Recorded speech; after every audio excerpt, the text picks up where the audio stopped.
নমস্কার, সুপ্রভাত। জি 24 ঘন্টা ডিজিটাল পেজে আবহাওয়ার সমস্ত আপডেট নিয়ে আমি অয়ন আপনাদের সঙ্গে। উত্তরবঙ্গে এবং দক্ষিণবঙ্গে আজ বৃষ্টি অত্যন্ত কম। উত্তরবঙ্গেও কার্যত আজ বৃষ্টি নেই বললেই চলে, কিন্তু উত্তরবঙ্গে হাওয়া বদল হবে আগামীকাল মঙ্গলবার থেকে। উত্তরবঙ্গে আবারও প্রাক বৃষ্টির ঝড় বৃষ্টির স্পেল আসছে। বিক্ষিপ্তভাবে বৃষ্টিপাতের সম্ভাবনা রয়েছে। সম্ভাবনা কিছুটা বেশি রয়েছে প্রধানত পূর্ব পশ্চিম মেদিনীপুর, ঝাড়গ্রাম, পুরুলিয়া, বাঁকুড়া, পূর্ব পশ্চিম বর্ধমান, বীরভূম, মুর্শিদাবাদ, দক্ষিণ 24 পরগনা। এই জেলাগুলো কিছুটা বেশি রয়েছে সম্ভাবনা তুলনামূলকভাবে। হালকা থেকে মাঝারি ধরনের বৃষ্টিপাত, দু এক জায়গায় বজ্রবিদ্যুৎ এবং দমকা হওয়ার সম্ভাবনা রয়েছে। অন্যান্য জেলাগুলো স্থানীয়ভাবে দু এক জায়গায় হালকা ধরনের বৃষ্টিপাতের সম্ভাবনা আজকের দিনটা।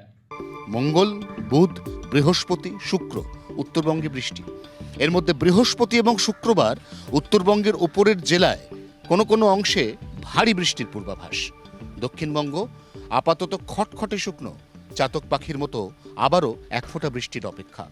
অন্তত বৃহস্পতিবারের আগে দক্ষিণবঙ্গের কোনো জেলায় কোনো উল্লেখযোগ্য বৃষ্টিপাত নেই।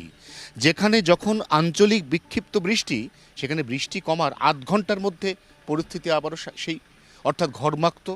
একদিকে বাড়তে থাকা তাপমাত্রা, একদিকে বাড়তে থাকা জলীয় বাষ্পের অস্বস্তি। এই অস্বস্তিকে সঙ্গী করেই দক্ষিণবঙ্গকে আপাতত চলতে হবে। 3 দিন অর্থাৎ 1 থেকে 3 তারিখ বৃষ্টিপাত অনেকটাই কমে যাবে দক্ষিণবঙ্গে। স্থানীয়ভাবে দু এক জায়গায় হালকা বৃষ্টির সম্ভাবনা থাকবে, সেটাও স্বল্পস্থায়ী। অর্থাৎ বৃষ্টিপাতের সম্ভাবনা কমের দিকে থাকবে, থাকলেও সেটা স্বল্পস্থায়ী এবং স্থানীয়ভাবে হালকা ধরনের 1 থেকে 3 তারিখের মধ্যে। 4 থেকে 5 তারিখ আবার সামান্য একটু বাড়বে, বিক্ষিপ্ত বৃষ্টিপাতের সম্ভাবনা থাকবে 4 থেকে 5 তারিখের মধ্যে দক্ষিণবঙ্গের জেলাগুলিতে।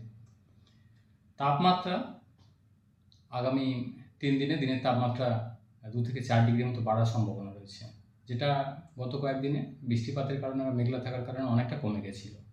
বিশেষ করে পশ্চিমের জেলাগুলোয় স্বাভাবিকের থেকে অনেকটা নিচে নেমে গেছিল তাপমাত্রা, সেটাই বেড়ে স্বাভাবিকের কাছাকাছি আসবে।